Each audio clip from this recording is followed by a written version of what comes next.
ಎಲ್ಲರಿಗೂ ನಮಸ್ಕಾರ. ನಾನು ನಿಮ್ಮ doctor B K Ram Praveen. Janata Ayurveda Hassan. ಓಂ ನಮಾಮಿ ಧನ್ವಂತರಿ ಮಾದಿದೇವಂ ಸುರಾಸುರೈರ್ವಂದಿತ ಪಾದಪದ್ಮಂ ಲೋಕೆ ಜರಾರುಗ್ಭಯ ಮೃತ್ಯುನಾಶಂ ಧಾತಾರಮೇಶಂ ವಿವಿಧೌಷಧೀನ ಧನ್ವಂತರಿ ರಮಾನಾಥಂ ಸರ್ವರೋಗ ನಿವಾರಕಂ ಆಯುರ್ವೇದ ಪ್ರವರ್ತಾರಂ ವಂದೇ ಪೀಯೂಷದಾಯಕಂ. ಸರ್ವೇ ಜನಾಃ ಸುಖಿನೋ ಭವಂತು, ಸರ್ವೇ ಸಂತು ನಿರಾಮಯಃ. ಶಾಂತಿ ಶಾಂತಿ ಶಾಂತಿ.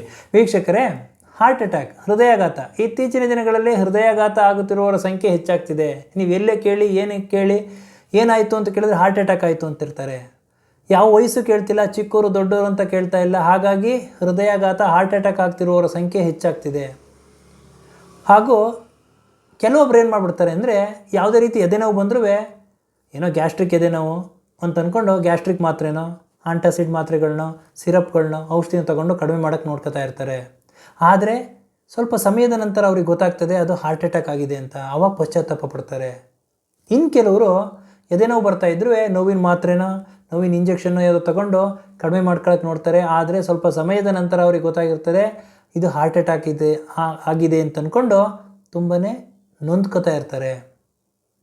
ಇವತ್ತಿನ ಒಂದು ಸಂಚಿಕೆ ಮಾಡ್ತಿರೋ ಉದ್ದೇಶ ಏನು ಅಂತಂದರೆ, ಹಾರ್ಟ್ ಅಟ್ಯಾಕ್ ಅಂತಂದರೆ ಏನು, ಇದರ ಲಕ್ಷಣಗಳೇನು, ರಿಸ್ಕ್ ಫ್ಯಾಕ್ಟರ್ಗಳು ಯಾವ್ಯಾವುದು, ಹಾಗೂ ಇದಕ್ಕೆ ಕಾರಣಗಳೇನು, ಇದನ್ನು ಯಾವ ರೀತಿ ಪ್ರಿವೆನ್ಷನ್ ಮಾಡ್ಬೋದು, ಈ ಎಲ್ಲ ವಿಷಯವನ್ನು ಸಿಂಪಲ್ಲಾಗಿ ಎಲ್ಲರಿಗೂ ಅರ್ಥ ಆಗೋ ರೀತಿಯಲ್ಲಿ ತಿಳಿಸೋ ಒಂದು ಪ್ರಯತ್ನವನ್ನು ಮಾಡ್ತಾಯಿದ್ದೀನಿ.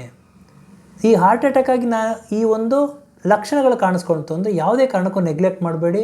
ತಕ್ಷಣ ಹತ್ತಿರವಿರ್ತಕ್ಕಂತಹ ಹೃದ್ರೋಗ ತಜ್ಞರನ್ನು ಭೇಟಿಯಾಗಿ ನೀವು ಚಿಕಿತ್ಸೆ ತಗೊಂಡ್ರೆ ಆರೋಗ್ಯದಿಂದಿರ್ತೀರ. ಹಾಗಾಗಿ ಇವತ್ತಿನ ಈ ಒಂದು ಸಂಚಿಕೆಯನ್ನು ಮಾಡ್ತಾಯಿದ್ದೀನಿ. ಮೊದಲಿಗೆ ಹಾರ್ಟ್ ಅಟ್ಯಾಕ್ ಅಂದರೆ ಏನು ಅಂತ ತಿಳ್ಕೊಳ್ಳೋಣ. ಹಾರ್ಟ್ ಅಟ್ಯಾಕ್ ಅಂತಂದರೆ ಹೃದಯದ ಒಂದು heart muscle, part of the heart ಮಸಲ್ಗೆ ರಕ್ತ ಸಂಚಾರದಲ್ಲಿ ಕೊರತೆ ಉಂಟಾದಾಗ ಆಗುವ ಒಂದು ಸಮಸ್ಯೆಗೆ ಹಾರ್ಟ್ ಅಟ್ಯಾಕ್ ಅಂತ ಕರೀತಾರೆ. ಯಾವಾಗ ರಕ್ತನಾಳಗಳಲ್ಲಿ ಬ್ಲಡ್ ಕ್ಲಾಟ್ ಇರ್ತದೋ ಅಂಥ ಒಂದು ಸಂದರ್ಭದಲ್ಲಿ ಆಗುವ ಒಂದು ಸಮಸ್ಯೆಗೆ ಹಾರ್ಟ್ ಅಟ್ಯಾಕ್ ಅಂತ ಕರೀತಾರೆ, ಅಥವಾ ಮಯೋಕಾರ್ಡಿಯಲ್ ಇನ್ಫಾರ್ಕ್ಷನ್ ಅಂತ ಕರೀತಾರೆ, ಅಥವಾ ಹೃದಯಾಘಾತ ಅಂತ ಕರೀತಾರೆ. ಹಾಗಾದರೆ ಯಾವಾಗ ಇದನ್ನು ನಾವು ಹಾರ್ಟ್ ಅಟ್ಯಾಕ್ ಅಂತ ನಾವು ಕನ್ಸಿಡರ್ ಮಾಡಬೇಕು ಅಂತಂದರೆ, ಯಾವುದೇ ಎದೆನೋ ಬಂದರೂ ಹಾರ್ಟ್ ಅಟ್ಯಾಕ್ ಅನ್ಕೋಬೇಕಾ? ಆ ರೀತಿ ಅಲ್ಲ. ಕೆಲವೊಂದು ಪರ್ಟಿಕ್ಯುಲರಾಗಿ ಒಂದು ಲಕ್ಷಣಗಳಿದೆ. ಆ ಲಕ್ಷಣಗಳು ಕಾಣಿಸ್ಕೊಂಡ್ರೆ ಮಾತ್ರ ಹಾರ್ಟ್ ಅಟ್ಯಾಕ್ ಆಗಿದೆ ಅಂತ ಅರ್ಥ. ಅವುಗಳು ಯಾವುದು ಅಂತಂದರೆ, ಅತಿಯಾದ ಒಂದು ಎದೆನೋವು, ಸಿವಿಯರ್ ಚೆಸ್ಟ್ ಪೈನ್ ಬರ್ತಾ ಇರ್ತದೆ. ಪ್ರಮುಖವಾಗಿ ಎಡಭಾಗದಲ್ಲಿ, ಎಡಭಾಗದಲ್ಲಿ ನೋವು ಬರ್ತಾ ಇರ್ತದೆ. ಸೂಜಿಲಿ ಚುಚ್ಚಿದಂಗೆ ನೋವು ಬರ್ತಾ ಇರ್ತದೆ. ಟೈಟ್ನೆಸ್ ಅಂದರೆ ಬಿಗ್ದಂಗೆ ನೋವು ಬರ್ತಾ ಇರ್ತದೆ. ಯಾವಾಗ ಎದೆನೋವು ಬರ್ತಾ ಇರ್ತದೋ ಈ ರೀತಿ. ಅದರ ಜೊತೆಗೆ ಅದು ಎದೆನೋವು ಭುಜದವರೆಗೆ ಹರಡ್ತಾ ಇರ್ತದೆ, ಎಡಭುಜದವರೆಗೂ ಹರಡ್ತಾ ಇರ್ತದೆ. ಇದಕ್ಕೆ ರೇಡಿಯೇಟಿಂಗ್ ಟೈಪ್ ಆಫ್ ಪೇಯ್ನ್ ಅಂತ ಕರೀತಾರೆ. ಕೆಲವೊಮ್ಮೆ ಬೆನ್ನಿನವರೆಗೂ ಹರಡ್ತಾ ಇರ್ತದೆ, ಕೆಲವೊಮ್ಮೆ ಎರಡೂ ಭುಜ ನೋವು ಬರ್ತಾ ಇರ್ತದೆ, ಬೆನ್ನಿನವರೆಗೂ ನೋವು ಬರ್ತಾ ಇರ್ತದೆ. ಹಾಗೂ ಈ ನೋವಿನ ಜೊತೆಗೆ ಶಾರ್ಟ್ನೆಸ್ ಆಫ್ ಬ್ರೀತ್, ಉಸಿರಾಟದ ಸಮಸ್ಯೆ ಇರ್ತದೆ. ಉಸಿರಾಟದ ಸಮಸ್ಯೆಯ ಜೊತೆಗೆ ಕೆಲವೊಮ್ಮೆ ಅತಿಯಾದ ಒಂದು ಸುಸ್ತು, ಮೈಕೈ ನೋವು ಇರ್ತದೆ, ಏನೋ ಒಂದು ಸಿವಿಯರ್ ಚೆಸ್ಟ್ ಪೇಯ್ನ್ ಇರ್ತದೆ, ವಾಮಿಟಿಂಗ್ ಸೆನ್ಸೇಷನ್ ಇರ್ತದೆ, ಕೆಲವೊಬ್ಬರಿಗೆ ವಾಮಿಟ್ ಆಗಬಹುದು. ಹಾಗೂ ಪ್ರಮುಖವಾಗಿ ಕೋಲ್ಡ್ ಸ್ವೆಟ್, ಬೆವರ್ತಾ ಇರ್ತಾರೆ. ಚಳಿಗಾಲ ಅಂತ ಇಲ್ಲ, ಸಾಯಂಕಾಲ ರಾತ್ರಿ ಅಂತ ಇಲ್ಲ, ಅತಿಯಾಗಿ ಬೆವರ್ತಾ ಇರ್ತದೆ. ಇದಕ್ಕೆ ಕೋಲ್ಡ್ ಸ್ವೆಟ್ ಅಂತ ಕರೀತಾರೆ. ಯಾವಾಗ ಈ ರೀತಿ ಎದೆನೋವು ಬರ್ತದೋ, ಈ ಒಂದು ಶಾರ್ಟ್ನೆಸ್ ಆಫ್ ಬ್ರೀತ್, ಉಸಿರಾಟ ಸಮಸ್ಯೆ ಇರ್ತದೋ, ಹಾಗೂ ಕೋಲ್ಡ್ ಸ್ವೆಟ್, ಅತಿಯಾದ ಬೆವರು ಇರ್ತದೋ, ಹಾಗೂ ಇದರ ಜೊತೆಗೆ ತಲೆ ಸುತ್ತು, ವಾಕರಿಕೆ, ವಾಮಿಟಿಂಗು, ಸುಸ್ತಾಗೋದು, ಈ ಎಲ್ಲ ಒಂದು ಲಕ್ಷಣಗಳು ಕಾಣಿಸ್ತಾ ಇತ್ತು ಅಂತಂದರೆ ಇದು 100% ಹೃದಯಾಘಾತ ಆಗಿದೆ ಅಂತ ಅರ್ಥ. ತಕ್ಷಣ ನೀವು ಟೈಮ್ನ ವೇಸ್ಟ್ ಮಾಡ್ದಲೇ ಹೃದ್ರೋಗ ತಜ್ಞರನ್ನು ಭೇಟಿಯಾಗಿ ನೀವು ಔಷಧಿ ಮಾತ್ರೆ ತಗೊಂಡ್ರೆ ನೀವು ಆರಾಮಾಗಿರ್ತೀರ, ಆರೋಗ್ಯದಿಂದಿರ್ತೀರ. ಹಾಗಾದರೆ ಈ ಒಂದು ಹೃದಯಾಘಾತಕ್ಕೆ ರಿಸ್ಕ್ ಫ್ಯಾಕ್ಟರ್ಗಳು ಯಾವ್ಯಾವುದು, ಕಾರಣಗಳು ಯಾವ್ಯಾವುದು ಅಂತಂದರೆ, ಅತಿಯಾದ ಒಂದು ಬ್ಲಡ್ ಪ್ರೆಷರ್, ರಕ್ತದೊತ್ತಡ. ಬ್ಲಡ್ ಪ್ರೆಷರ್ ಯಾವಾಗ ಹೆಚ್ಚಿರ್ತದೋ, ಹೈ ಬ್ಲಡ್ ಪ್ರೆಷರ್ ಇರ್ತದೋ ಅಂಥ ಒಂದು ಸಂದರ್ಭದಲ್ಲಿ ಹೃದಯಾಘಾತ ಆಗುವ ಸಾಧ್ಯತೆಗಳಿರ್ತದೆ. ಹೈ ಬ್ಲಡ್ ಶುಗರ್ ಲೆವೆಲ್ ಜಾಸ್ತಿ ಇದ್ದಾಗ ಈ ಒಂದು ಸಮಸ್ಯೆ ಆಗಬಹುದು. ಹೈ ಕೊಲೆಸ್ಟ್ರಾಲ್ ಯಾವಾಗ ಕೊಬ್ಬಿನಂಶ ಅತಿಯಾಗಿರ್ತದೋ ಅಂಥ ಒಂದು ಸಂದರ್ಭದಲ್ಲಿ ಹೃದಯಾಘಾತ ಆಗುವ ಸಾಧ್ಯತೆಗಳಿರ್ತದೆ. ಯಾಕೆಂದರೆ ರಕ್ತನಾಳಗಳ ಒಳಗೆ ಈ ಒಂದು ಕೊಬ್ಬಿನ ಶೇಖರಣೆ ಅತಿಯಾಗಿ ಆಗಿರ್ತದೆ. ಹಾಗೂ ಪ್ರಮುಖವಾಗಿ ಸ್ಟ್ರೆಸ್, ಒತ್ತಡ, ಅತಿಯಾದ ಒಂದು ಒತ್ತಡ, ಮಾನಸಿಕವಾಗಿ ಅತಿಯಾಗಿ ಒತ್ತಡದಿಂದ ಇರ್ತಾರೆ.